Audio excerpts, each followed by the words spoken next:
Welcome in everybody to Wyatt Zang's College Football Show. We are here live for episode number 53.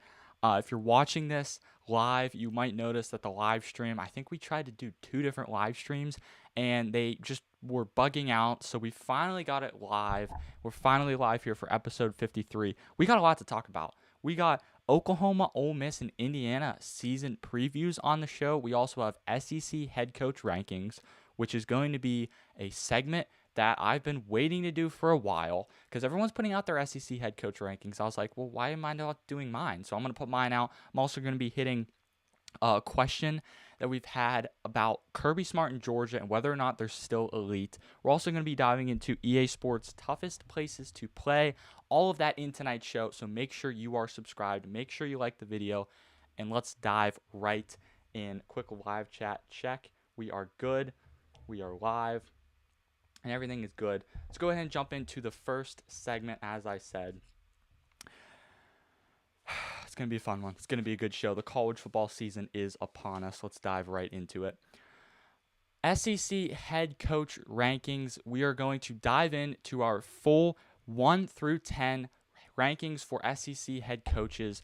I gotta say, the top 5 wasn't very tough to put together. Once you get 6 through 10, that's where it started to get tough. So I wanted to dive in to this list, and I wanted to give you my thoughts on this list. I want you guys to also comment and give your thoughts on my list, on what your list would be. Let me know all that in the comments. Starting off at number 1, it is Kirby Smart, the Georgia head coach. I cannot wait for this upcoming year for Georgia. They're going to be a very good team, but Kirby Smart has been a great head coach. He's been dominating. He's been just blowing guys out of the water when it comes to the SEC. Now, when Saban was there, I understand you might be saying, well, look at what Saban was doing to Kirby when Saban was there. I understand that. Kirby wasn't the top dog then. He's gone. Nick Saban's gone. I don't think there's anyone else in the SEC that deserves the number 1 spot except for Kirby Smart. You can see the list of accomplishments on the screen. It is phenomenal what he has done there. He's number 1 because he's been the most dominant. He has 4 SEC championships. He has 2 national championships. This guy can do it all. So Kirby at number 1 makes the most sense for me. I hope it makes the most sense for you guys as well. So that's number 1. Number 2, this is where we could get maybe a bit of a disagreement. I put Kalen DeBoer at number 2. Kalen DeBoer at 2 because of, I understand what you're going to probably say right now is, oh, well, he hasn't won a playoff game, or he hasn't won very many playoff games. He hasn't been to the Final Four. He hasn't won a natty. He hasn't won an SEC championship.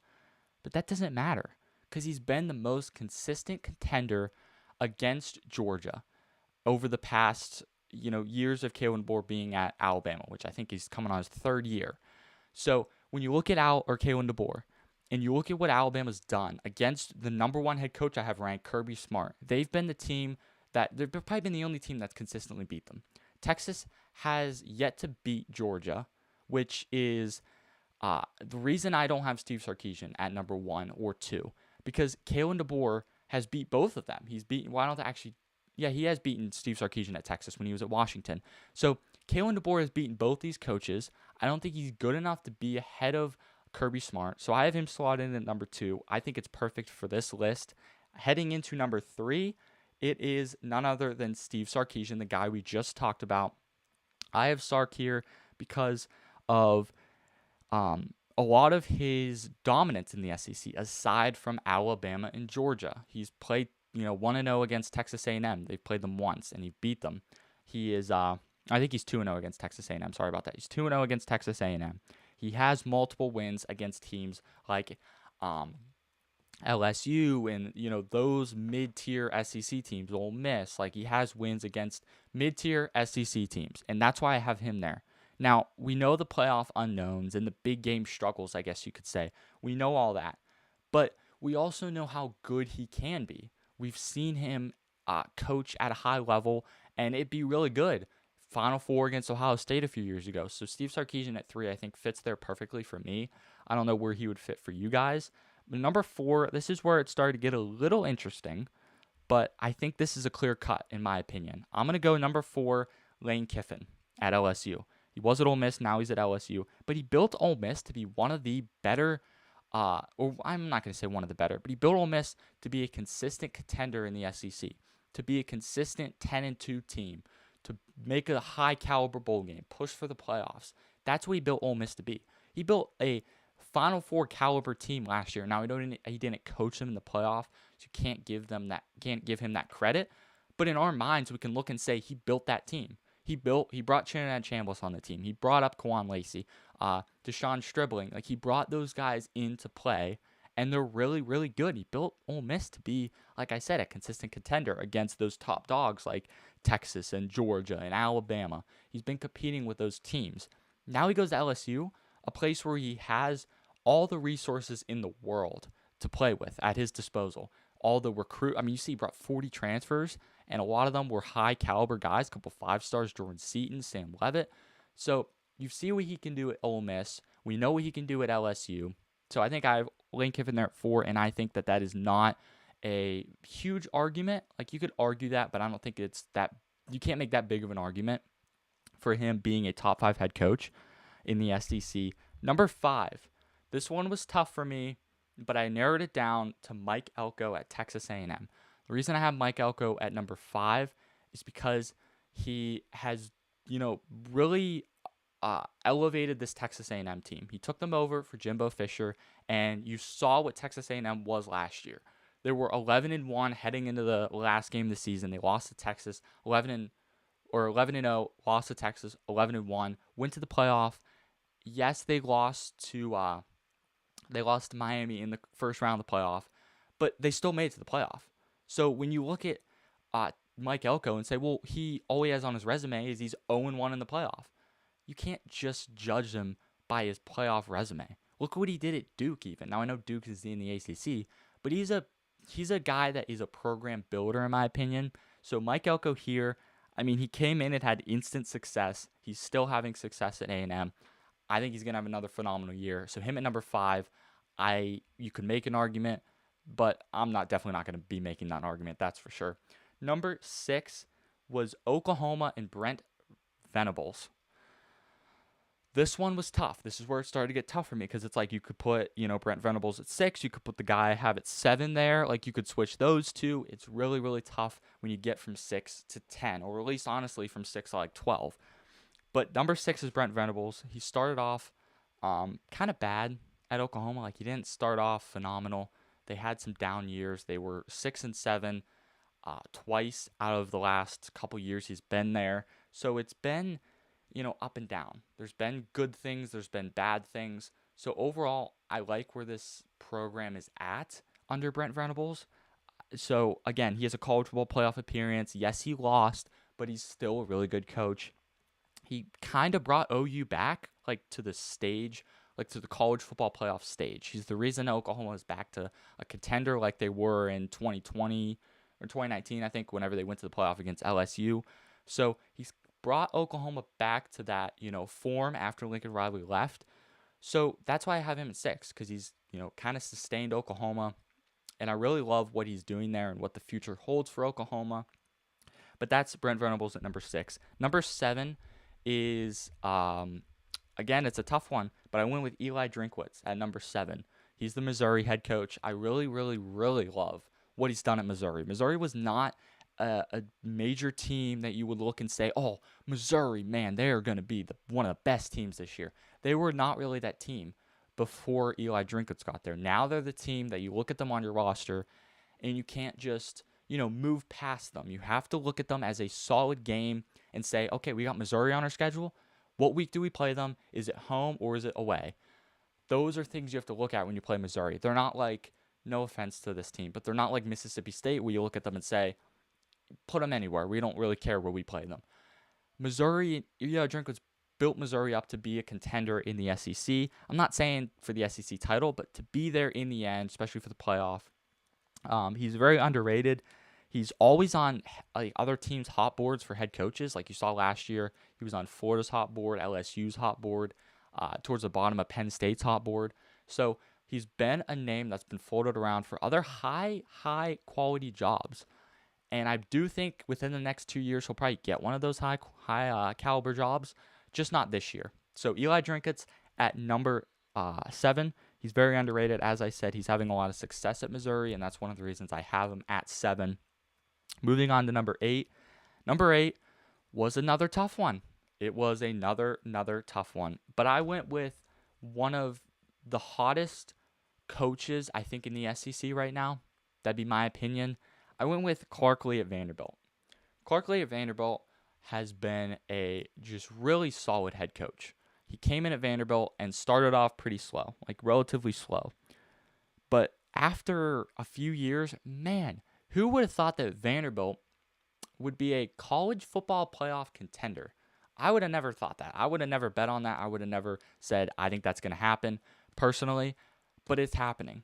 Vanderbilt is a team where you now have to look at them and say, similar to Missouri, you have to look at them and say, is it home? Is it away? What week do we play them? And what are the injury statuses on the team? Because they're now a quality team. They were in the pack of, again, no disrespect to these teams, but they were in the pack of the Kentuckys, of the Arkansas, of the Mississippi States. That's kind of where they hung out. Now they're hanging out with the Missouris, with the Oklahomas, with the Texas A&Ms. They're hanging out not at the top, but at the top of the mid. So when you look at the SEC, there's a mid-tier, a top tier, and a low tier. They're hanging out at the top of the mid-tier. So that's Vanderbilt, and that is Clark Lee. There's really no explanation needed. He's done phenomenal things at Vanderbilt. He's going to continue to do phenomenal things. So I'm very excited about him. So I have him at number 8. Moving on to number 9. Number 9 is Josh Heupel at Tennessee. Josh Heupel at Tennessee is a really good coach, man. Like, when you look at what he's done at Tennessee and how good he's made Tennessee, I mean, you look at the consistent success that Tennessee has had under him. He's always had high-flying offenses. I mean, he's always a tough team to beat, too. That's the thing. Tennessee's no just, team that you're like, oh, doesn't matter when we play them. We'll beat them anyway. They're a team where you have to look at them and say, it's most likely going to be a top 25 matchup. You couldn't say that about them, 8, even 6 years ago. You probably couldn't say that about Tennessee. You got to say it now because Tennessee's a quality team that you can guarantee 8 wins, high-end, 10 wins. They're, again, one of the high mid-tier teams in the SEC. So Tennessee and Josh Heupel are at number 9. Number 10, this is the last team in my head coach rankings. This one was tough for me. I had to pick Shane Beamer at South Carolina. This team is really good. Shane Beamer has been a great coach. I'm excited about what he can do. He's very underrated. The 2025 season was kind of underwhelming considering the talent that he had on the team with, Lenore Sellers and Nick Harbor and Dylan Stewart. He had a lot on the team. It was a little underwhelming. I might be a little high on him. You could make an argument for a John Summerall. You can make an argument for even Will Stein. You can even put him there.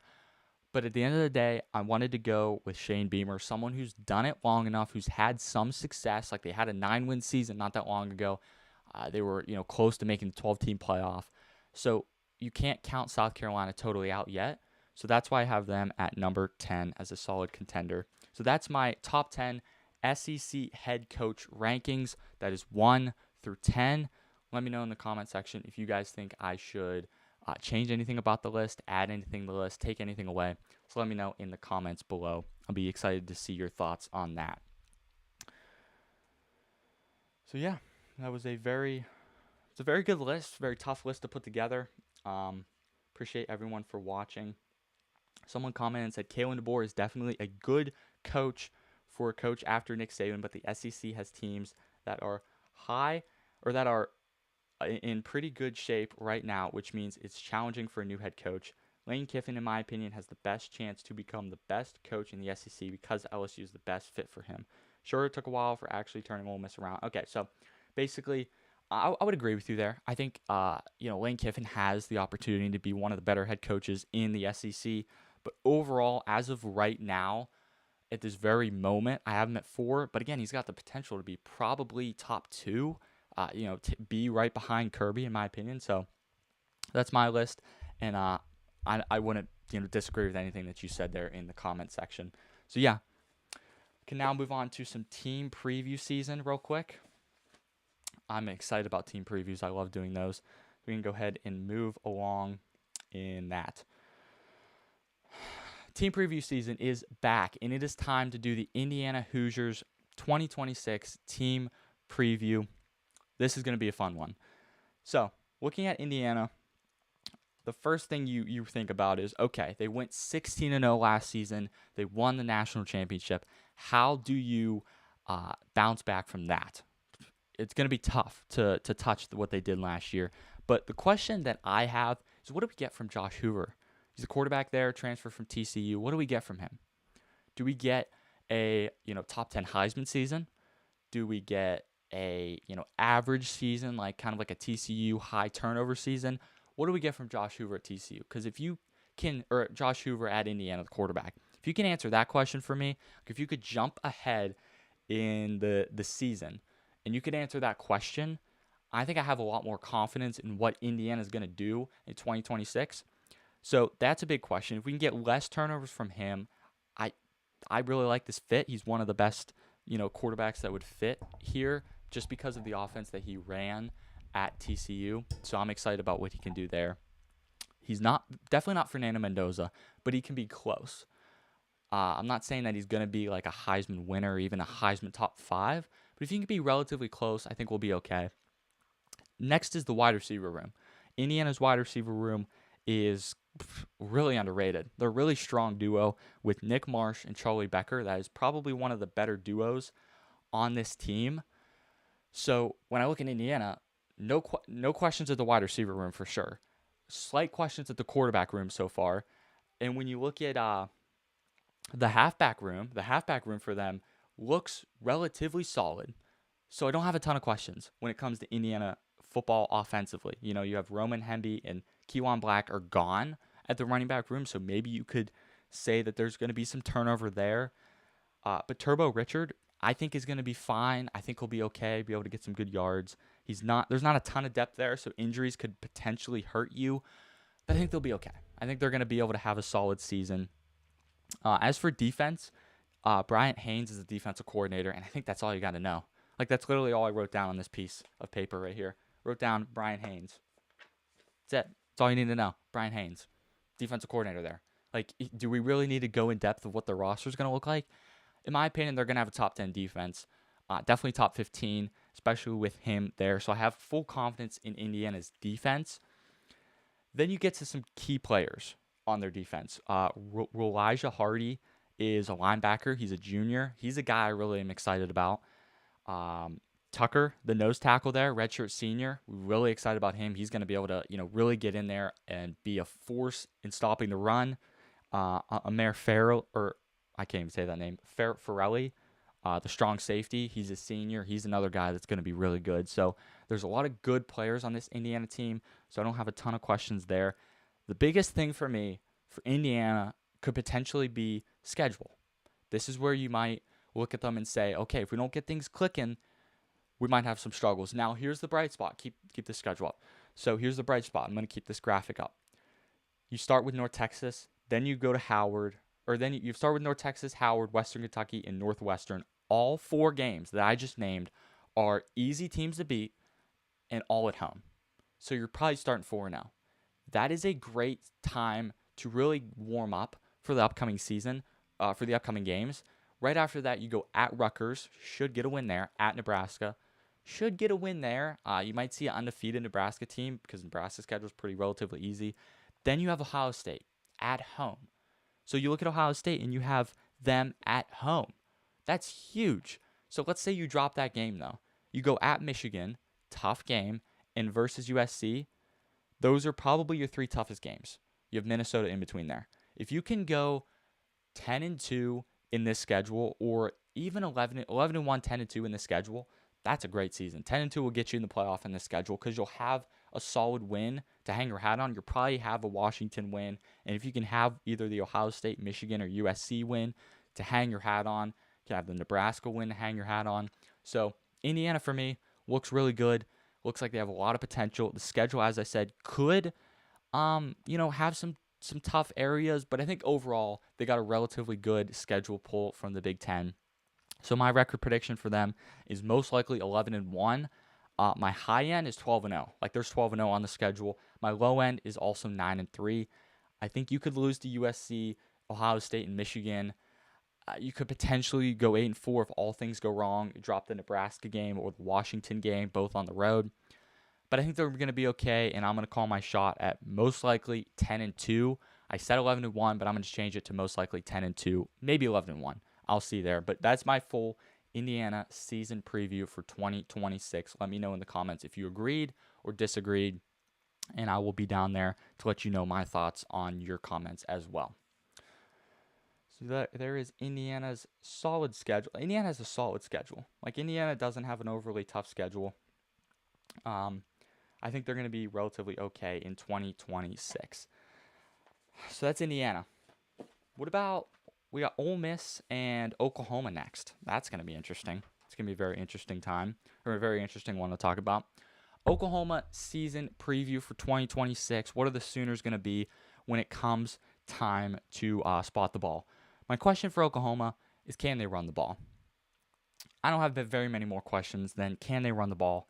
Does Oklahoma get better at offensive line is also another question I have, because their offensive line isn't that great either. Could be some questions there. So we need a more balanced offense, and we need a better offensive line. Those are some of my questions that I think can get answered. Like, I don't think that those are things that are unable to be answered. So if you can balance the offense, get better at O-line, be able to run the ball, Oklahoma should be okay offensively. I mean, John Mateer, I think he'll be back to his pre-injury form, which was phenomenal if you don't remember. So I think we don't have a ton of offensive questions. Wide receiver room looks pretty good with Sategna there and transfer Parker Livingstone from Texas. Two guys I'm pretty relatively high on as well. So I don't have a ton of questions there either. My only question would maybe be defensive line, because of how new some of these guys are. Like David Stone is a freshman. He's a 5-star freshman. So, there could be some questions there. Taylor Wine, I mean, he looks amazing. Like I'm saying, those two guys look incredible, but there could be some questions there with their defensive line in terms of, hopefully they get off to a hot start, which I'm going to pull up their schedule in a second. It's a tough schedule, so you got to be hot off the start, and I don't think that they're going to be set up well for a hot start because of the teams they have to play. So their D-line could be a question for me. Their DB room, Dakota Fields and Peyton Bowen, are both two guys that are phenomenal. So their DB room looks really, really good. So that's kind of their roster overview. What about their, just team as a whole? I think Oklahoma's team as a whole is good enough to compete in the SEC. They're good enough to probably be 10-2. My prediction for them, I'll go ahead and say now, is 9-3.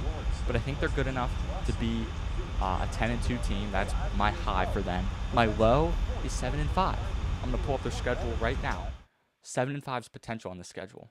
They have to play Michigan on the road. They have to play Georgia on the road. Texas at home. They have to go Florida on the road. Ole Miss, A&M at home. That is no easy stretch.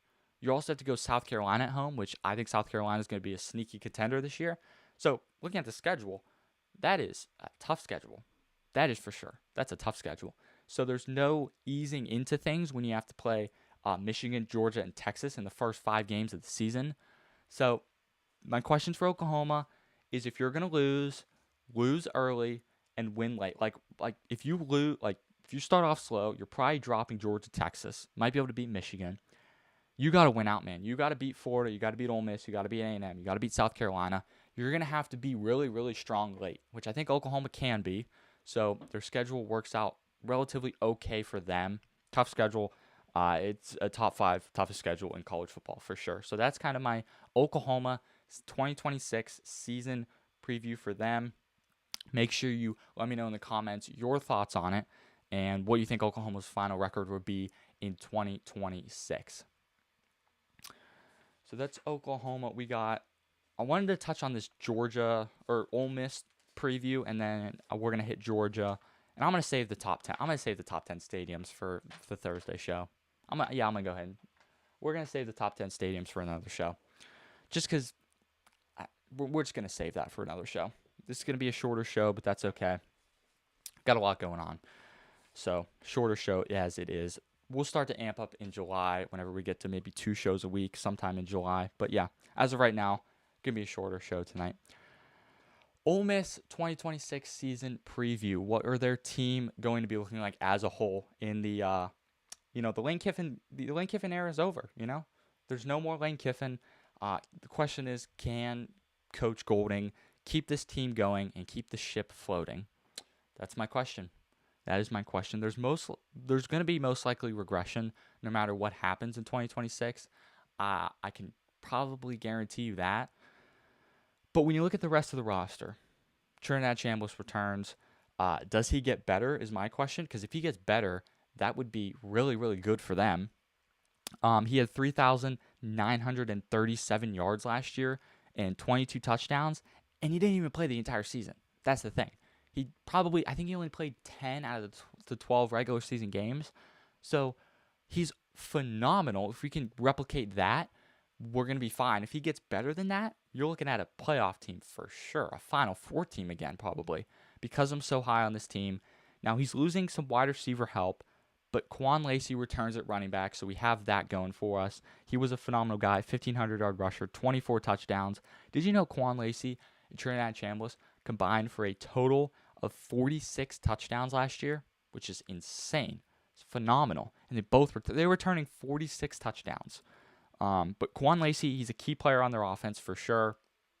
He was great last season. I think he'll be great again this season. When you look at what he brings to the table, I'm really excited about him. So those two guys are going to be phenomenal. For their defense, I would say defensive line is really strong. Edge rusher's really strong with Deshaun Womack at edge. He's a junior. He's a guy that's going to be really, really, really good. Luke Farrelly, who's a linebacker, he's going to be a junior. He's a transfer. Does that name ring a bell to you, by the way? I was going to bring that up. When I was putting this list together, this preview together, does that name jump out to you? Luke Farrelly. Think about it for a second. What if I told you, remember the Clemson and Dabo thing with the Cal linebacker transfer? Well, that's him. And he's now at Ole Miss. I think he's going to be really good. I'm high on him as well. So looking at their total roster overview, their roster looks really, really good. Let's get to their schedule. For their schedule, it is no easy schedule by any stretch of the imagination. They have to go LSU at home in week 3. So you got to start off hot. You got at Florida, at Vanderbilt, home versus Missouri. Then you go at Texas, home versus Auburn, home versus Georgia, at Oklahoma. It's going to be a tough schedule. It's going to be a tough stretch of games there. You have 5 solid games that are going to be tough to win, but I think they'll be able to win them. So when it comes to Ole Miss's schedule, I have them going 10-2. My pick for them, again, is 10-2. My high is probably 11-1. I don't see undefeated for Ole Miss. There's no way they beat Texas and Georgia. Probably going to split one of those games. My low for them, I would say, is 7-5. Because if you lose to Texas, Georgia, Oklahoma, LSU, and Florida, which are probably the toughest games on their schedule, you're probably going, that's 7-5. I think you'll be able to beat Vanderbilt. You'll be able to beat Auburn this year. So my low for them is 7-5. My high is 11-1. My pick is 10-2 if everything goes according to plan. So that is my Ole Miss 2026 season preview. Let me know in the comments if you would agree or disagree with that. Well, we got the Kirby Smart segment next. Someone said Indiana 9-3. Don't mind that. Commented Indiana 9-3. I think that's not a bad record. I could definitely see a 9-3 Indiana team with the USC, Ohio State, and Michigan losses, but I do think that they'll go 10-2. 10-2 would be my prediction for them. All right, we're going to jump into one last thing real quick right here, and it is the Kirby Smart question thing that we had to do. So I'm going to jump into that real quick. Is Kirby Smart and Georgia still elite? That's the question that I've seen float around by not only just other people, but coaches have been saying that. Is Kirby Smart and Georgia still elite? Well, looking at this piece of paper of these stats, like you could pause it and read that if you want to, or you can just read what I'm about to show you. He is elite. Like, when I'm going to answer this question relatively quick, yes, He is still elite, and so is Georgia. Like, they are the best team in the SEC right now. Top 2 team in college football, probably. Their overall record, Kirby Smart's overall record at Georgia, is 117-21. That's incredible. He's 65-7 over the last 5 years. He's the fastest SEC head coach to reach 100 wins, 5 consecutive 10-plus win seasons. He had 8 out of 10 SEC championship appearances, 9 straight top 7 finishes. So what does all that say? What does all those achievements and accomplishments say about this team? It says that he's still elite. Now, I understand that, those are all stats from the past, but he's still elite, man. He won the SEC championship last year. They got a first round bye in the playoff. Now, yes, the last 2 years in terms of playoff have been pretty down. Like, they haven't won a playoff game in 2 years, which is crazy. So when it comes to playoff, you could say Georgia's down in the college football playoff view of things. But overall, Georgia and Kirby Smart are still a very, very elite team, an elite head coach. Like, there's no questions about it. Like, we just put earlier in the show, you can go, rewind in the show if you want to. Make sure you finish the rest of the show. But we put Kirby Smart at number 1 in our SEC head coach rankings. There is a reason for putting him number 1, because I think that he's that good of a head coach. So him at number 1, yes, he's still elite. There's zero question in my mind about that. The vintage Georgia is gone. Like, when you think about, the vintage Georgia teams, yes, that's most likely gone. Like, you're not going to see the vintage Georgia from 2022 and 2023. Like, you're not going to see that. It's a new era of college football. You're not going to see those types of teams again, like the Saban teams, the young Kirby teams. Like, you're not going to see those again. The depth is just so hard to have in college football that you're not going to be able to build the teams that can go through injuries and still be a national championship roster where your 2s on your team are better than the 1s on Auburn's team. Like, you're not going to see that anymore. It's very competitively balanced. When Texas said they could, win the Big 12 with their 2s and 3s, that is wrong. They would never be able to pull that off. 9-3 at best. So when it comes to Georgia and the vintage Georgia, yes, that's gone. But when it comes to being an elite team in college football, when you think about all the teams in college football, yes, they're still elite.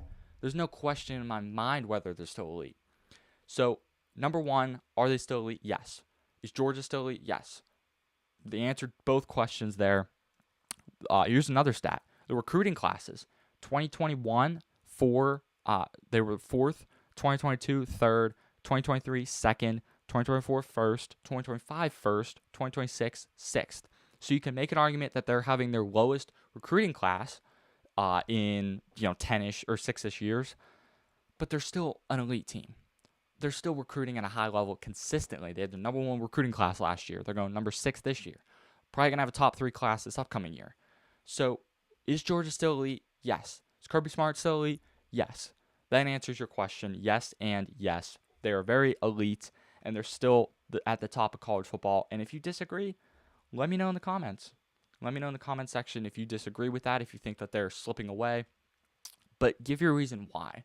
Give your reason why Kirby and Georgia aren't elite, and who is ahead of them and who is more elite than them. You can make an argument for Ohio State. But other than that, there's probably no team that's more elite than Georgia.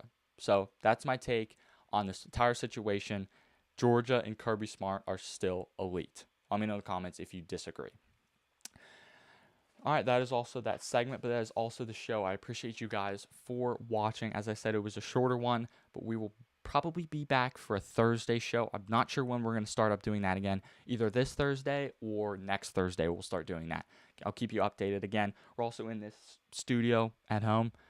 I have another studio that is, we're trying to, get some background things fixed and trying to make it look nice. So we'll be in that studio. Probably within a few weeks, I would assume we'll be moving out of this one and into that one. It looks a lot better. Camera angles are a lot better. Background's a lot better. So sound quality will be a lot better. So yeah, make sure you guys subscribe because we're just getting started. The college football season is ahead. We are full steam ahead. The show is ready to go. Make sure you guys are subscribed.